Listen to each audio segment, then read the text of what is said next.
Nos últimos días produciuse un acalorado debate sobre a proposta do goberno catalán de cobrar €1 por cada receita médica co fin de facer sustentable o sistema de saúde. Escoitáronse moitas voces e mesmo dende a Xunta din que desbotan ese copagamento sanitario, pero precisamente nunha entrevista concedida a este programa Os Días, a conselleira de Sanidade afirmou que ela non vería mal introducir ese euro por receita e cree que sería unha medida que se debería analizar para decidir se se toma en todo o Estado. Con este asunto abrimos o faladoiro político de hoxe e para iso saludamos a Xosé Carlos Rivero, moi bons días. Hola, polo PSDG, Ana Pontón, polo Bloque Nacionalista Galego, moi bons días. Bo día. Antonio Rodríguez Miranda, polo PPDG, moi bons días. Hola, que tal? Bo día. A primeira pregunta é a súa opinión sobre toda esta cuestión. Habería que introducir ese euro por receita ou non habería que introducilo, Ana? Bueno, eu creo que non. Isto forma parte do que ven sendo a apertura dun debate no Estado español no que se di que os cidadáns teñen que pagar dúas veces por utilizar a sanidade. Eu creo que hasta o termo copago é un termo errado, máis ben habería que falar de repago, porque a sanidade financiase cos fondos que os cidadáns pagamos a través dos impostos, e creo que o problema de mantemento dos servizos públicos pois non se vai a solucionar por esa vía. E máis, acaban de sair os datos sobre o impacto que tivo a implantación do repago en Portugal, que o que nos di que non ten casi efecto na recadación e na sostibilidade do sistema sanitario, pero que pola contra o que está facendo é que unha parte que se devalúen as condicións de vida e os niveis e os indicadores de saúde en Portugal, non? Por lo tanto, a nos parecenos que as medidas teñen que ser de loita contra a crise económica, de reforma fiscal, mesmo en Galiza hai marxe para facer unha reforma fiscal xusta e, sin embargo, aquí estamos asistindo, bueno, pois eu creo que a un intento de demolición dos servizos públicos claramente para beneficiar a empresas privadas. Xoan Carlos, onte tamén nunha entrevista aquí o secretario xeral do PSDG facía referencia a que cunha taxa o depósito. Sí, efectivamente, cunha taxa que se podería evitar outro tipo de medidas. Non sei se é o que defende vostede ou hai algún elemento adicional sobre o tema. Non, en absoluto. Eu, inicialmente, en relación á introducción do copago, a posición do Grupo Socialista, do Partido Socialista, é clarísimamente negativa. Nos entendemos que en Galicia, ademais, é posible incidir pola vía do orzamento da propia Xunta de Galicia na generación de ingresos que eviten a toma deste tipo de decisións, como é establecer unha especie de copago no ámbito farmacéutico ou no ámbito sanitario. Nos entendemos, e así o explicamos, e o explicou moi ben Pachi Vázquez no debate do Estado de Autonomía, e creo que onte tamén aquí nesta televisión de Galicia, que é posible actuar pola vía da fiscalidade, pola vía da imposición de gravámenes ou depósitos bancarios, pola vía da reforma fiscal no tramo autonómico do IRPF, para conseguir todo eso que se pretende a través do copago farmacéutico. Ademais, o copago en Galicia, pola propia estructura da población, gravaría precisamente a un espectro da población maior, que é precisamente a que utiliza o ámbito sanitario con maior incidencia e, por tanto, entendemos que sería moi negativo nesas capas da sociedade, non? Antonio, euro por receta sí ou non?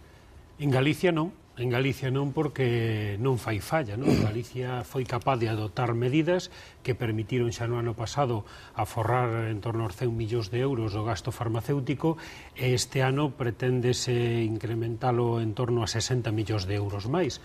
Por lo tanto, nós non temos que ir a ese tipo de medidas. Certo é que hai outras comunidades autónomas que están nunha situación peor porque non tomaron as medidas a tempo como se tomaron en Galicia, heredadas de gobernos combinados entre socialistas e nacionalistas, e agora gobernos nacionalistas, como o caso de Cataluña, ten que tomar este tipo de medidas.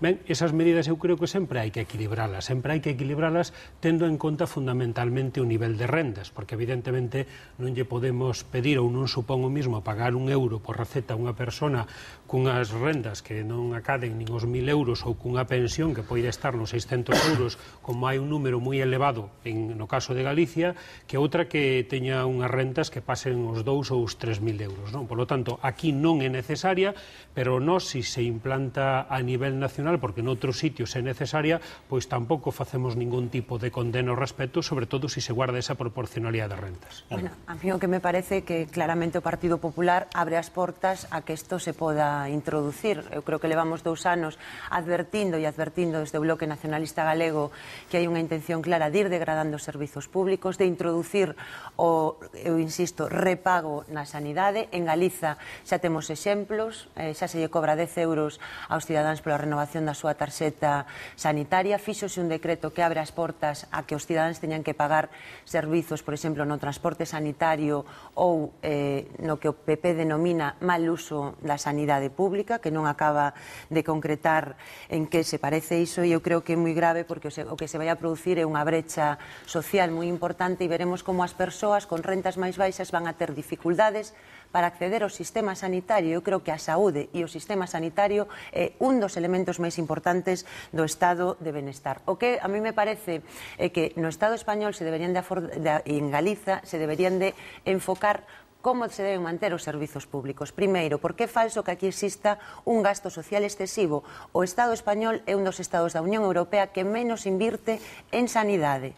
E Galiza ten unha inversión en sanidade máis baixa que a media do Estado. E o que tiña que estar neste momento plantexando o Goberno da Xunta de Galiza non é se lle cobra un euro a cada cidadán por unha receita, sino como avanzamos nun modelo de financiamento para o noso país que realmente permita que cubra o que é o custe dos servizos e, por outro lado, tamén ver que medidas de incentivación económica se poñen en marcha porque iso vai incrementar a recadación. Xoan Carlos, o PSG di que lle afectaría sobre todo de implantarse, que lle afectaría sobre todo aos pensionistas. Sí, evidentemente, o 70-80% da población que utiliza prestación farmacéutica é pensionista. Non obstante, eu considero que este é un debate absolutamente falso. A sanidade pública non pode estar en cuestión porque non é unha cuestión de rentabilidade. A sanidade pública é rentable, dende logo. E, por tanto, este debate que xa sitúa o que avanza a conselleira, seguindo a estela de Cataluña, que, dende logo, pon de manifesto cal é a opinión do Partido Popular de cara a ir formando opinión pública na necesidade de introducir este copago, insistimos en un debate que non se corresponde coa realidade económica da sanidade no ámbito do Estado nin ca realidade económica no ámbito galego. Nos entendemos, dentro do Partido Socialista, que non é necesario tocar absolutamente nada que teña que ver cos servizos sociales ou ca sanidade pública. É posible incidir non só pola vía do axuste do gasto e do aforro, senón que é necesario, ademais, incidir na vía de obtención de maiores ingresos para compensar a caída noutros ámbitos. E nos, dende logo, propoñemos medidas, e as propuxemos no debate de Estado de Autonomía, de acadar unha recadación de ata 500 millóns de euros para investir precisamente en servicios públicos e na creación de empleo. Iso é o que hai que facer e non introducir na sociedade debates estériles e que, ademais, desde o punto de vista económico, non contribuyen a solucionar absolutamente nada. Si, eu coincido co señor Rivera en que efectivamente este é un debate falso en Galicia, porque efectivamente en Galicia non necesitamos tomar este tipo de medidas porque houve un goberno sensato que foi capaz de tomar outras medidas sin chegar a estas. Hai que dicirlle a señora Pontón que fala que levan 2 anos advertindo. Bueno, eu diría que levan 2 anos alarmando. Non 2 anos, levan 20 anos alarmando. Eu recordo estes partidos da esquerda xa desde o ano 96, un pouco antes de ganar as eleccións a Aznar, que dicían ahora ven o PP e suprime as pensións e deixa sin pensións. Ese era un discurso de debate político. Eu recordo perfectamente. E non foi así, senón solo se melloraron, senón que ademais foi capaz de xenerarse, digamos, unha caixa e unhos fondos que permiten, incluso en momentos de dificultad para hoxe, se fixera falta, pois tirar del e manteñer esa situación. Por lo tanto, Galicia tomou unhas medidas axeitadas que buscar as maneiras de reducir as non eficiencias dentro do sistema sanitario público e buscou un modelo de aforro. E ese modelo de aforro reportounos unha cantidad suficiente para non tomar outro tipo de medidas que noutras comunidades autónomas toman. Por qué? Porque houve uns gobernos que previamente que eran socialistas e nacionalistas, socios ambos, que gobernou en Cataluña durante as últimas legislaturas. Queres decir que gobernou o BNG? Non dixen nacionalistas. No, pero é que nós non temos nada que ver con Cataluña. Terá, en todo caso, o Partido Popular algo que ver en cal é a situación. O Partido Socialista de Cataluña non gobernaba con nacionalistas catalanes. Eu nunca gobernamos nos con Cataluña, non? Non eran socios meus. É que non sei se tú sabes que non somos un partido nacionalista que actúa en Galiza. Sí, fora do Padornelo vostedes non teñen ningún tipo de xao, sabemos. Pero hai outros nacionalistas e non temos absolutamente nada que ver coas forzas nacionalistas catalanas. Cada un ten os seus programas políticos. É que en España todos os traballadores, como regla xeral, pagan o 40% dos seus medicamentos, salvo que sean pensionistas que non pagan nada. Esa é unha realidad. Eso sabenlo todos e eu seino cando vou a comprar un medicamento como traballador. Fora deso, que leva establecido moitísimos anos e nadie discute, co mellor sí se podría por encima da mesa se un traballador que gana 1.000 euros e ten que pagar o 40% dos medicamentos e un pensionista que gana 2.000 ou máis e non ten que pagar nada. Eu creo que eso sí podría ser obxecto de discusión. E querendo introducir elementos de discriminación no acceso ao sistema sanitario e onde hai que actuar en a fiscalidade, porque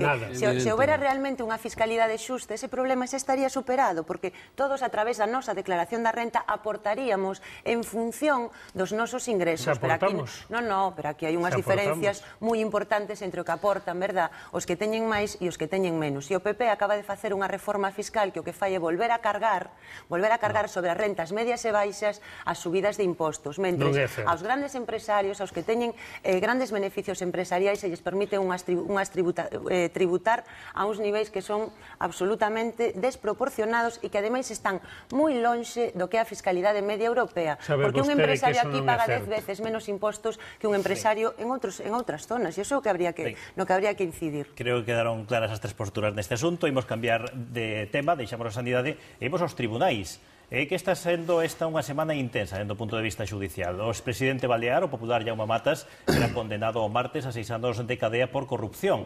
Ademais, foi encarcerado o chofer do exdirector xeral de Emprego da Xunta de Andalucía. Confesou que el e o seu exxefe, o socialista Francisco Guerrero, gastaron diñeiro dos contribuintes en cocaína, copas e ata prostitutas. Mais cousas, na chamada Operación Campeón, seguen as comparecencias. Hoxe mesmo declara como imputado o alcalde de Lugo o socialista Xosé Antonio López Orozco. Tamén declarou o exdeputado popular Pablo Cobián e tiña previsto facelo o exconselleiro nacionalista Fernando Blanco, que quedou finalmente adiado para a semana que ven.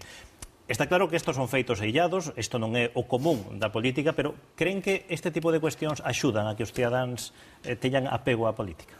Ana. Bueno, o que diría é que estamos ante procesos judiciais onde nos temos unha condena que no caso de Jaume Matas e efectivamente aí xa hai a xustiza xa falou, está falando de corrupción e mesmo pois ten máis asuntos pendentes. Eu creo que no que se refire a Operación Campeón estamos falando de imputacións, non estamos falando de persoas que estén condenadas. Eu creo que hai que deixar actuar a xustiza, non? E o que lle pode dar credibilidade tamén ao funcionamento é pois que efectivamente o sistema judicial funcione axilmente e non fagamos tampouco xuizos en paralelo, non? Porque eu creo que eso, eu desde logo estou convencida non da inocencia do noso compañeiro de organización. Creo que a xustiza pois lle vai a dar a razón, el mantén a súa inocencia e eu comparto, e en todo caso nos o que non temos é ningún tipo de connivencia non con este tipo de prácticas. Creo que adoptamos e depuramos as responsabilidades políticas no seu momento e penso que outras formacións políticas non o poden facer. Eu creo que a credibilidade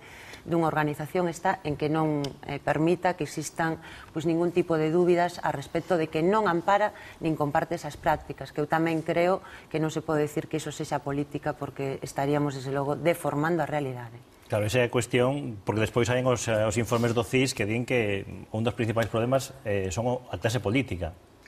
Bueno, eu non creo que sexa a clase política... Eu que din os cidadáns, por eso o reflito. Habría que decir se hai clase política, ou desde logo non me considero clase política, en todo Evidentemente, nunha situación de dificultade, nun momento como o que estamos a vivir, de dificultade económica e social, pois a xente reacciona situando pois aqueles que teñen a responsabilidade de gobernar como responsables absolutamente de todo o que está sucedendo. E é verdade que nalgúns ámbitos, e isto non se pode extrapolar ao conxunto da acción política, suceden cuestións de todo desagradable e que merecen o reproche penal. Os casos de Valencia, os casos de Baleares, e mesmamente casos que estamos coñecendo en Galicia, invitan, dende logo, a unha reflexión á cidadanía e a unha autocrítica da clase política. Pero, en todo caso, isto non é unha cuestión que, en fin, se poda amplificar ao conxunto de todos aqueles que traballan en pos da cidadanía. E respecto dos casos que nos ocupan, creo que coincido con Ana en que efectivamente aquí o que hai que facer fundamentalmente non facer xuicios paralelos, non impoñer penas de telediario e dende logo deixar traballar os xuíces, deixar traballar que a acción da xusticia continúe por seu camiño e dende logo non prexulgar condutas que todavía non están sentenciadas. Evidentemente, os medios de comunicación recollen actitudes e desde logo accións que merecen reproche, pero, bueno, vamos a esperar a que dicen os tribunales. Para evitar ese tipo de cuestións, pode favorecer esa medida que anunciou Ruiz Gallardón, o ministro de Xustiza, para evitar as filtracións no segredo de sumario?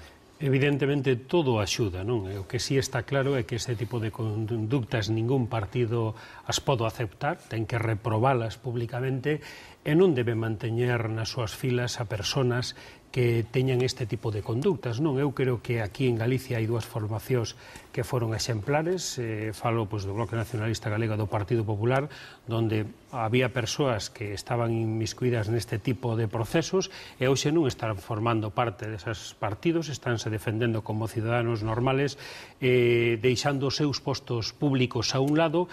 Hai outra formación que sigue manteñendo efectivamente dous cargos públicos nos seus postos e non os deixan para defenderse como ciudadanos normales.